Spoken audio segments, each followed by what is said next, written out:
Jon Moxley was a guest on his wife Renee Paquette's podcast on Tuesday, as he has been before, but this time was a little bit different. Originally, they were going to record the show last week before CM Punk's Instagram comments, but it got delayed by a week, and wouldn't you know, she wound up having something new to ask him about right at the top of the show. Among the things that Punk accused Moxley of was pitching the idea for a Rocky III type storyline heading into their title match at All Out last year, an idea which Punk said he thought sucked, and he admitted that he has never seen a Rocky movie before, which I think is probably more appalling than anything else here. He also accused Moxley of refusing to lose to him, which Punk said he had never experienced before in his career. Moxley did not address either of those things, but he was noticeably irritated. He was pissed off about being dragged into all of this drama. He generally does not comment on things like this. He said, "It's fucking annoying. Just because somebody said some stupid shit on social media, that is not news. But it is. And it ends up being a thing. I don't want to get dragged into this dumb shit. I could fucking unload on a lot of fucking people right now, but I'm not going to sink to that level." He said that the entire summer last year, he was not under contract with AEW. He was a free agent. He was wrestling Desperado the day of SummerSlam. He could have walked into SummerSlam, he said, that night with the AEW belt if he had been so inclined. The reason he wasn't under contract is because when he got out of rehab at the beginning of last year, right, so this would have been January, his contract was coming due, and the company had extended it due to his time off. And the last thing he wanted to do when he first got out of rehab was sign this new 3-year or 5-year long-term contract. He wanted to ease back into things, see what life was like and how he feels, and make sure that, you know, he's not going to go off the rails with his drinking again. And he realized very quickly that he was a lot happier being sober and working with his friends and doing the Blackpool Combat Club stuff. And he's thinking, you know, look, if everything just stays the way that it is right now, I will be in AEW forever.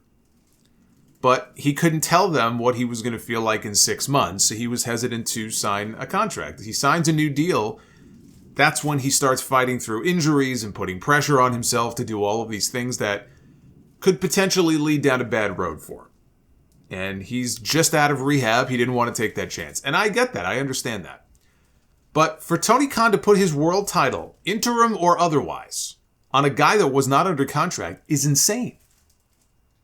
I mean, that is a little too much trust to put into one person, especially after one of his EVPs went to WWE. And I know Cody did business the right way on his way out. He lost the TNT Championship to Sammy Guevara, but still, you know, as somebody who has been vocal in at least the last 6 months, about the ways the WWE has put the screws to him, this is Tony now who has said this, right? He's been very vocal about that.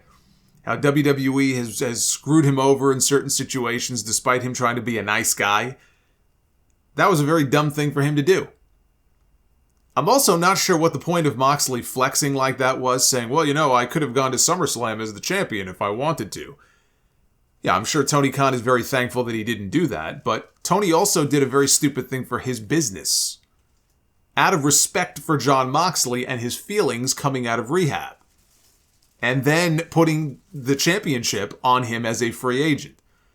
Sounds like Tony was a lot more understanding of Moxley's feelings than Vince McMahon would have been, or Triple H would have been. Maybe a little too much so. So it was very odd to hear Moxley throw that out there, like, you know, I could have done this and I could have done that, you know, when it sounds like Tony was bending over backwards to keep this guy happy. So that was strange. Moxley then brought up the night in Minneapolis on Dynamite where he wrestled Chris Jericho for the interim title. That would have been the Quake by the Lake show. That was the night that Punk came down to the ring, he beat up the members of the Inner Circle, and then he went face-to-face with Moxley in the middle of the ring. By the way, Moxley never mentioned Phil by name. Never mentioned Phil, never mentioned Punk.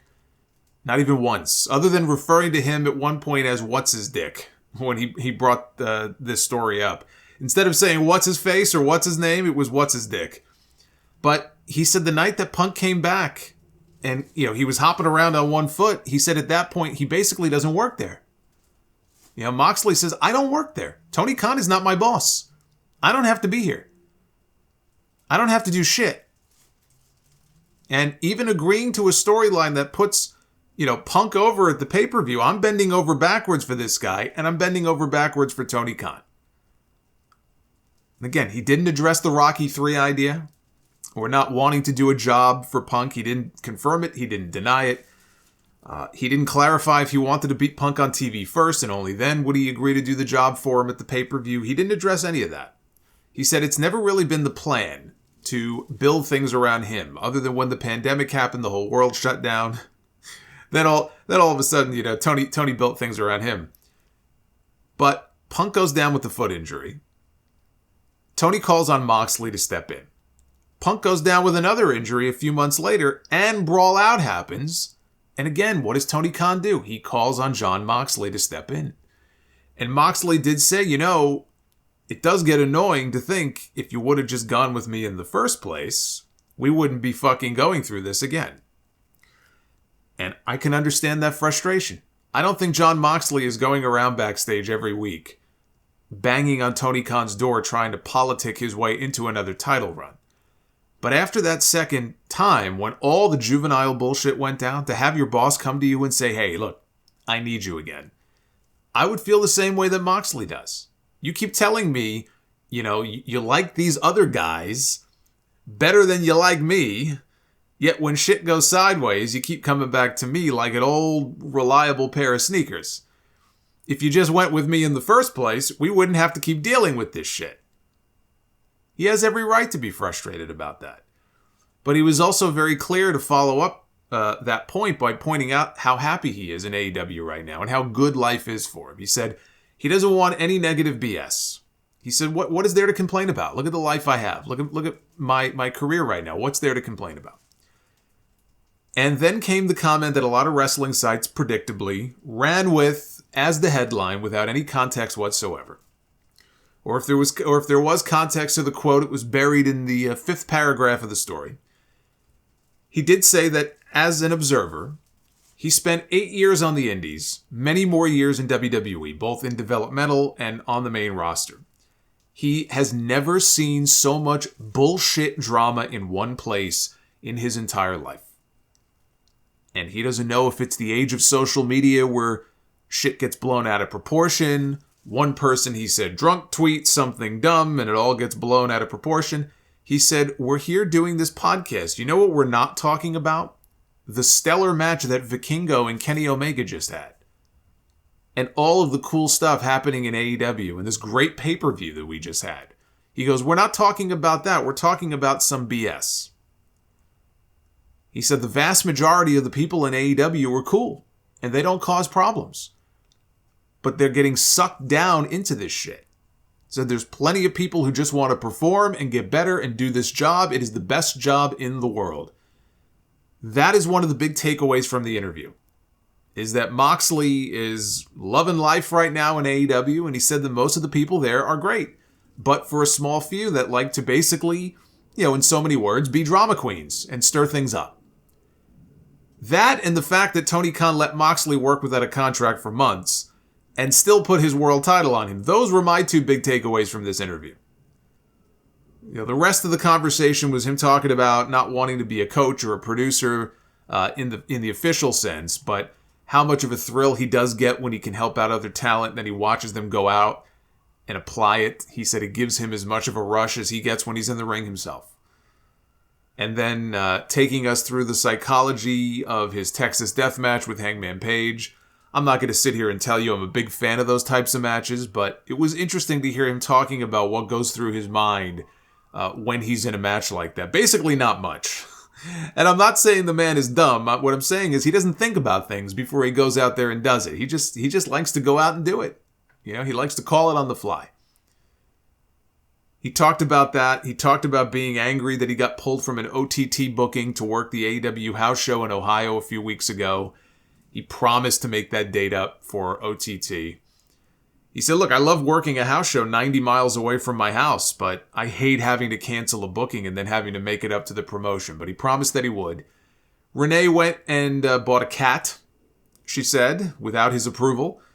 He was never a cat guy. Like most people who say they're not cat people and then they're wife or their husband buys a cat, you're not a cat person until you get a cat. Then everybody becomes a cat person because cats are fucking awesome. It's one of the only things I use Instagram for, is cat videos. I've officially turned into that person who uses social media for cat videos. I make no apologies for that. So anyway, they got a cat to help chase away some of the mice that they sometimes get. She apparently cannot deal with even the thought of there being a mouse in the house. Moxley pointed out to her, you do realize that one day that cat is going to catch a mouse in its mouth and bring it to you in bed as a trophy.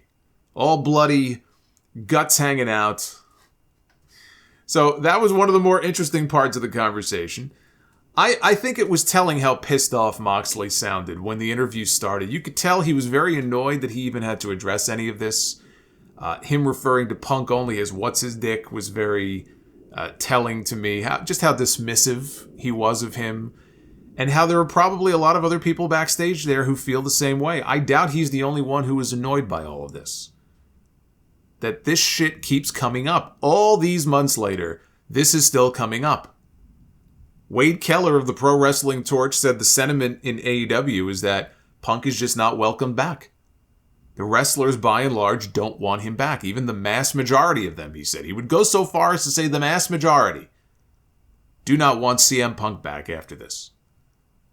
Ultimately, it is not their call to make. It is Tony Khan's call to make. If Punk cannot get along with these people because he doesn't trust them, as he was saying on Instagram, right? If he cannot trust the people that he works with, then he should not be there anymore.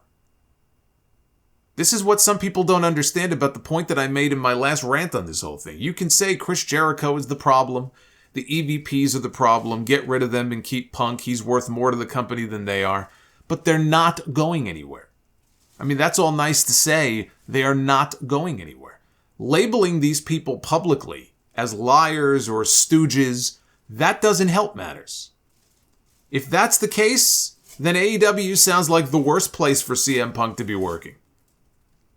Now, per this week's Observer, Tony Khan had already made the choice to bring back CM Punk, which probably has something to do with the Fightful story this week, that AEW is trying to book the United Center in Chicago for All Out this year, instead of the smaller Now Arena that they usually run. And usually they can fit maybe 10,000 people in that building. In the United Center, they can fit a lot more. You know, when Punk came back on the first dance, they had 15,000 people in the United Center. So as far as the Now Arena goes, I mean, they outgrew that building 2 years ago. They should be running the United Center anyway. But if Tony thought that he was bringing Punk back, it would make sense to move the show this year into the bigger building. So one could have something to do with the other. Meltzer said before Punk's Instagram post, an agreement on reconciliation had been reached with Punk and the company already, whatever the hell that means. Then this happened. And now nobody knows what impact this is going to have on that agreement. You know, it could blow up the entire thing now. But Punk wants back in. Dax Harwood did a live version of his podcast in LA on Thursday. It aired on Fight TV. And he said that Punk texted him during the show when he asked him if he had a message that he wanted to relay to the fans. I guess Punk texted back and said, yes, tell them I miss them. Tell them I miss them. I wish I bought them all ice cream. So now we wait and see if Punk torpedoed his chances of coming back. My guess is if he was this close to a return, and Tony Khan obviously clearly wants him back, this is not going to stop him from bringing Punk back. And if he does, on day one, he needs to get all these people in a room together, every single one of them, Punk, the Elite, Jericho, Moxley, all the so-called locker room leaders in this company, and like at a wedding, speak now or forever hold your peace, okay? Air it all out, because this shit can't happen again. All this talk, by the way, Punk coming back with FTR saying that they're going to quit AEW if they don't win the tag team titles from the Guns on Dynamite this week. That's the storyline. That's the stipulation going into Wednesday. I can't imagine that they're going anywhere. Not if they know their buddy is coming back soon. Why would they leave? Right? They would. I'm sure they would love to go after those trios titles. CMFTR. If Dax and Cash have any sense that Punk is coming back soon to AEW, then they're not leaving AEW.